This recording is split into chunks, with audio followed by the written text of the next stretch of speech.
Hey everybody, welcome once again to a Low on Health end of year review. This one for gaming, which is the main thing that I started Low on Health for, to keep track of all the video games that I play, because, spoiler, You play lots of I games. play lots of video games. Typical disclaimer for how I rate anything really, or my gaming It's based on what you like. ideology, what you yeah. enjoy. It's mainly geared towards more narrative sense. Because a lot of games, they can kind of start feeling the same. It's really the story that sets itself apart. Yeah, it's the story that matters. So I weigh the most that to you. heavily on video games. Another thing, just like with a lot of our content, it's what we ingested or observed within the year. So even if it was from 2016 or 2015, we still kind of categorize it in stuff that we did this year. Yeah, it's what we did this year. So what happens a lot of times is we'll hear this game was good or this movie was good the year before, and we'll watch it, and sometimes that'll skew the rankings. But once again, if you want to know what was the best for a year that it came out in that year, there's a million things you can check online. Yeah, you've been complaining about how many there are. There's so many. Considering what you're going to potentially check out next year. The main thing is, like, what are your opinions of it? I can tell you that, yeah, Zelda and Mario are probably the best games, and a lot of other games were, like, the best of the year, but I didn't play them. I know that. They're probably the better games of the year. I think it matters more why you like something than whether or not you like something. And that's mainly what we're here to discuss, is why we like something, or what we think of something, not what the general, like, consensus of how great something is. So without further ado, games. There we go. Games. As you can see here, my number one game of 2017 is Oxenfree, which really technically came out in 2016. This weighs very heavily in the narrative sense, and I just loved it so much, and it's just so spot on. There's not much I can fault against it. You also played Oxenfree. It was really good. And enjoyed the hell out of it. The story is interesting. This is really good. And actually, these top three games that you see here were all really kind of vying for my top spot. Because what came out this year, which would technically be my 2017 game of the year, would be What Remains of Edith Finch. So good. It's a walking sim. Which is like the most perfect walking sim. And you will also notice there, if you notice next to the top 10, I wrote 107. Technically, I played 107 games this year. Mm-hmm. That's not necessarily to say through completion. Because some games, just like some TV series, you can give up on. You're like, I got my fill. Done with this. Wasn't enjoyable. But you kind of get a gist of what it is.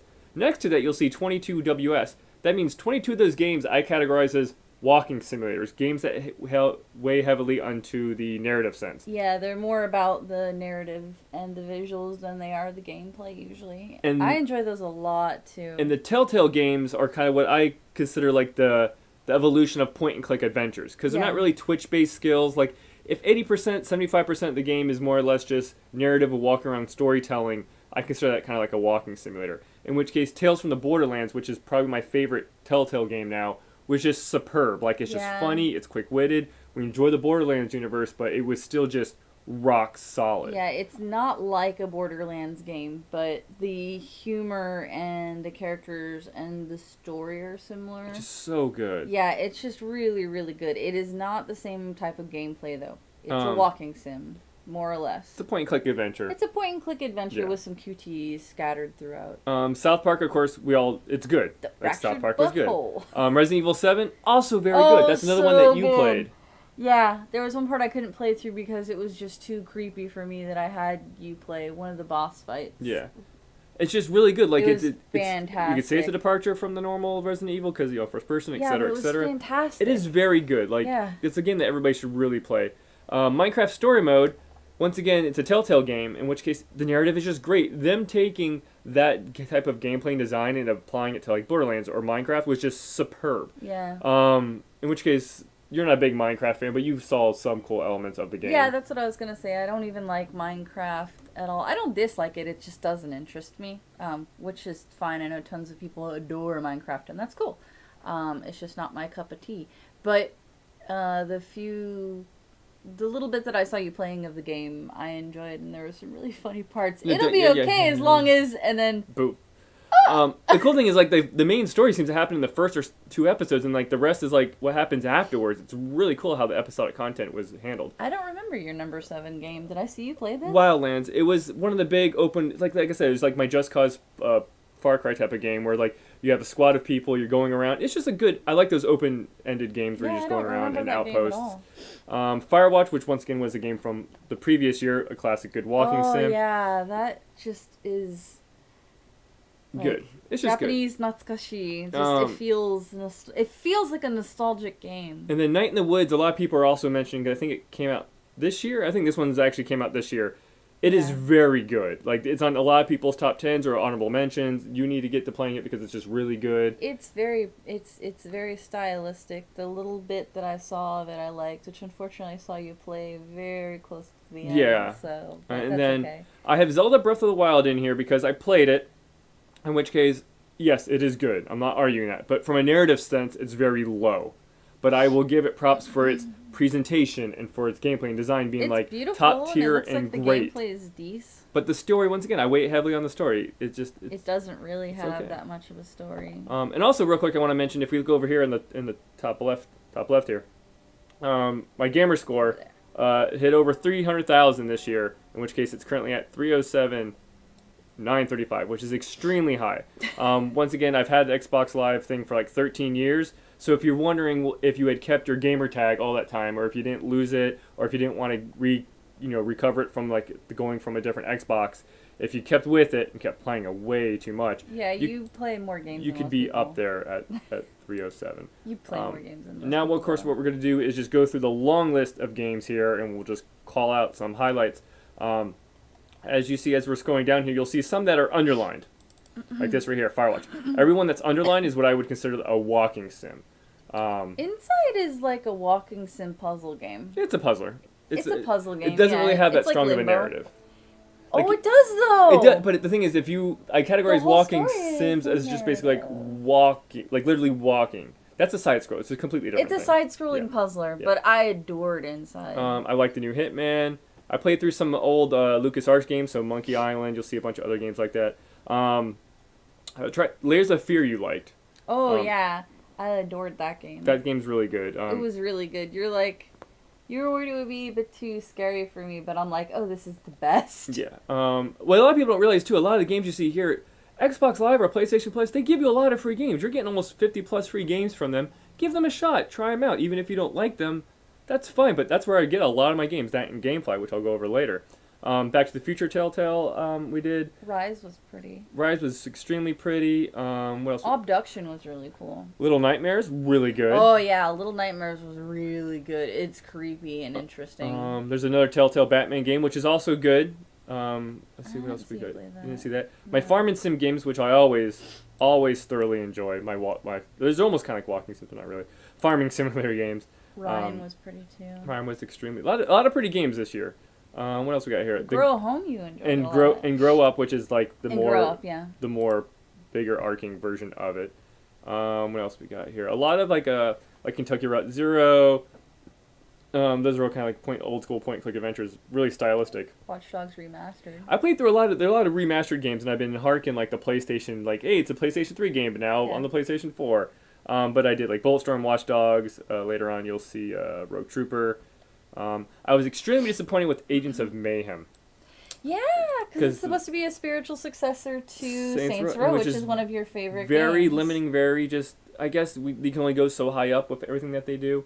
Yeah, it just wasn't as good as you. It was, you know what? It was your Valerian of video games. Yeah, that's You basically, had I high was hoping, expectations. and then it just wasn't. It did not meet any of them. No. Gone Home, I played yet again, but it was really cool to play it with the commentary, like hearing the creators talk about their design and story love elements. commentary tracks.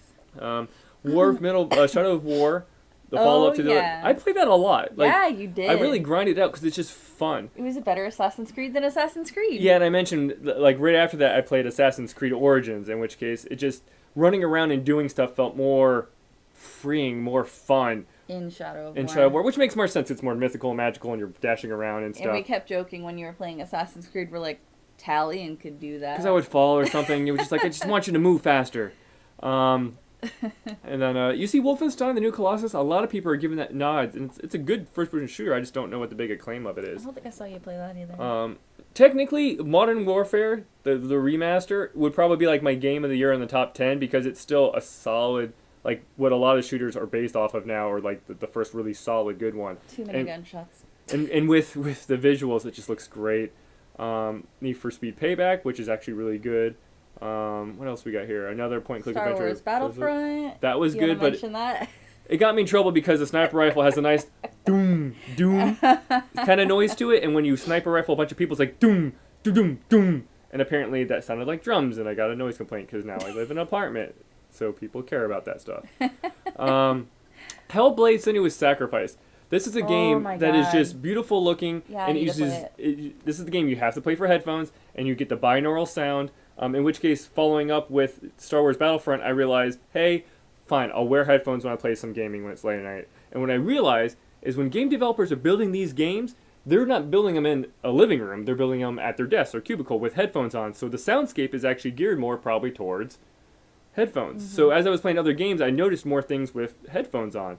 And Senua's Sacrifice uses binaural sound, so it sounds like everything is around you, not just like left, right, middle. It's like up to your left or behind you. Like just it has more depth to it. It's really good. And you don't need fancy headphones. It's just left and right stereo sound, but they need to kind of be like ear cuff ones. Yeah, I would say avoid it though if you have any kind of issues with hearing voices or any type of like there's like if you have any type of mental illness that relates to hearing illusory voices, it will disturb you. It has a lot of like disclaimers in front of it, like hey, don't do this, don't do that, these type of problems. I want to bring up Hello Neighbor, which is broken. One of the most broken games I've ever played, and it's just like apparently the last level is still kind of the beta of the. It is horrible. A lot of people are like, oh, maybe I'll try it. No, it is not good whatsoever. It's like a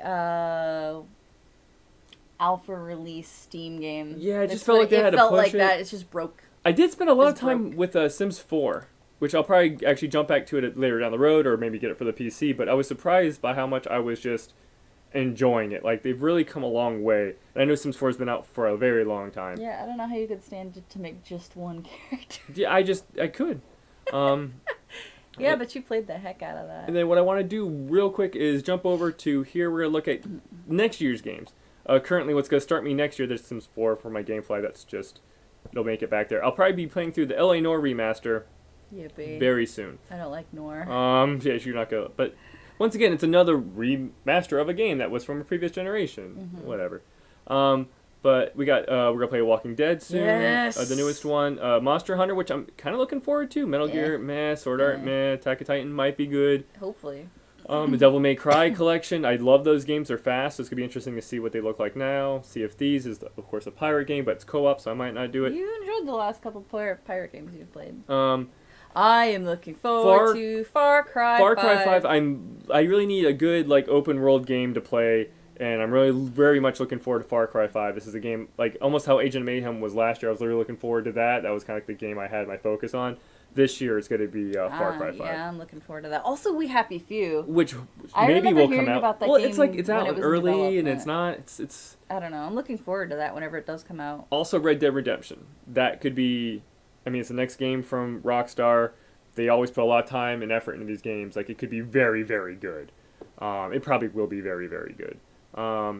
Flying game. Crackdown 3 was supposed to come out in November, and that got pushed back because Agents of Mayhem happened. Guess what? Probably won't come out at the end of next year. Kingdom Hearts 3. That may or may not ever exist. Once again, Gamefly just has placeholders, so I just that's why they have these whatever dates. There's a new Naruto game, of course. Anthem is one of those other games, too, that was shown at E3 that people are like kind of geared up for. It could be good. We'll see what happens. But that's my Gamefly list. So not that many. When you look at that, that's maybe less than 20 games for next year when I played 100. So after E3 and the release dates, what's interesting in there, if we jump back over to this thing, for next year, if you notice, State of Decay 2 wasn't in that list because Gamefly doesn't have it added yet, because it technically doesn't have a hard release date. It still has spring.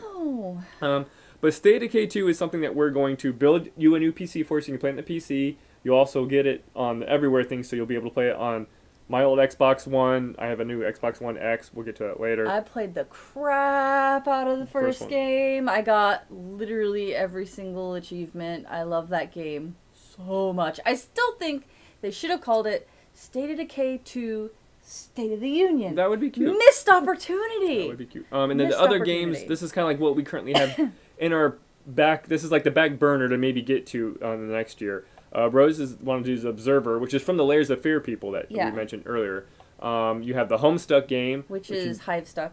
I'm sorry. Hive Swap. Same difference. Excuse me. I backed the Kickstarter forever and a day ago. And then Dream Daddy you want to get to. Yeah, I want us to play that together. I mentioned Night in the Woods. Yeah. You'll probably Sacrifice. you'll get through that because you just played a little bit of it. I just had you play the beginning. Yeah, I played the beginning of it. I have a lot of people if like they're interested in it, just play like the first bit of Hellblade because it gives you a really cool idea of what to expect. Turing Test, which was one of those Xbox Live free games I think you should play because it's kind of like a cool like puzzly type of game. Mm-hmm. And then right here, this is my list of games that are on my back burner and what system I plan to play them on, like the first tier. Like all of these were games that I wanted to play this year but never really found the time for. Is Last of Us on there? Last of Us is not in there. Is it? No, it is. See, if you see here, eventually if I get a PlayStation Pro, it is. I want to basically be able to play, because yes, this year a lot of top tier games that are a lot of people's game of the year are Nintendo exclusives and PlayStation exclusives. Yeah, a lot of the games of the year are console exclusives. So Persona 5, Horizon, Last of Us is there, Uncharted, the new Yakuza. Coming up next year, we'll have the God of War, the Detroit Human, there's Gravity Rush. There's a bunch of games I'll eventually get to. I'll eventually get the newer system when they get cheap enough, or when I have the time, there's no real anything to play. And I've played through all these other games, mostly on the PC. And then the Switch, I want to do Odyssey. I want to do Snipper Clips. I don't want to do Mario Rabbids. When eventually I get to it. You'll see, it's a fun co-op game. And then these are games that are from people's top tier, or people's best of 2017 that I want to get to in 2018. Ooh, Battlestar Galactica? Is that It's a strategy game. Oh, you're not gonna like it. Like thinking like you get to run around with No. Vipers? Is that what the name of the X-Wing things were? They're Vipers? They're fighter pilot things. It's a strategy game. You remember the Fishbowl VR game with the spaceships going around? It's kind of like that. Oh. But those are the games I hope to play next year. So this is my back catalog. So hopefully I'll get to some of them. I will probably definitely get to the ones that are marked here. Yeah, Walking Dead we're gonna play Doki because Doki. I've been wanting to play Walking Dead Michonne since it came out. Doki Doki Heart Visual Novel apparently is really good, and it's short and it's free on Steam. Dating sim? Yeah, it's like a dating sim, but it kind of does a swerve. Like a lot of people were giving good talks about it. Cool. But yeah, that's it for 2017. I played a lot of games. I don't know if I'll play that many more next year, but who knows? And who knows what games we'll be playing or what game I'll consider is the best of next year. I don't think a lot of stuff left over from this year, 2017, will make it in my 2018. Like 2016 had a lot of good games come out, narrative-wise. But 2017 had a lot of great walking sims. So. Yep, it's almost like 20%. Yeah. A fifth of what I played was like I consider walking sims. But as always, I'd like to thank you guys for watching. If you're thinking about other games, that's what I thought were the top games, narrative-wise, and ones that I enjoyed. So if you're thinking about maybe this or that, hopefully maybe that will drive you into making an informed decision. So as always, thank you guys for watching, and we'll catch you next time.